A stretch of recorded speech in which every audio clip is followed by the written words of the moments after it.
মুফতি আমির হামজাকে কুষ্টিয়ার ফাটাকেষ্ট উপাধিতে ভূষিত করছেন কুষ্টিয়াবাসী। প্রিয় দর্শক, মুফতি আমির হামজা নির্বাচিত হওয়ার পরে তার এক একটি কাজের মাধ্যমে প্রমাণিত হচ্ছে কুষ্টিয়ার পরিবর্তন এবং সুখী সমৃদ্ধ কুষ্টিয়া গঠনে মুফতি আমির হামজার বিকল্প নাই। তিনি নির্বাচিত হওয়ার পরে প্রথমেই কুষ্টিয়া থেকে চাঁদাবাজ নির্মূল করেছেন। তিনি প্রত্যেকটি সিএনজি স্ট্যান্ড এবং টেম্পো স্ট্যান্ডে গিয়ে চাঁদাবাজদের ঘাড় ধরে বের করে দিয়েছেন। শুধু তাই নয়, তিনি হসপিটালে যাচ্ছেন, চিকিৎসার মান কেমন আছে সেটা যাচাই করছেন। তিনি এসপি অফিসে গিয়ে বলছেন, অন্যায় যদি আমার বাবাও করে তাকেও ছাড় দেওয়া যাবে না।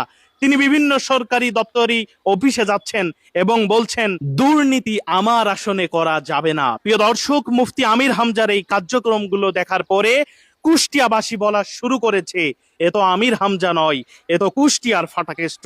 কুষ্টিয়ার পরিবর্তনে মুফতি আমির হামজার বিকল্প নাই। আমরা সকলে মিলে সর্বোচ্চ দিয়ে আমির হামজার পাশে থাকতে চাই।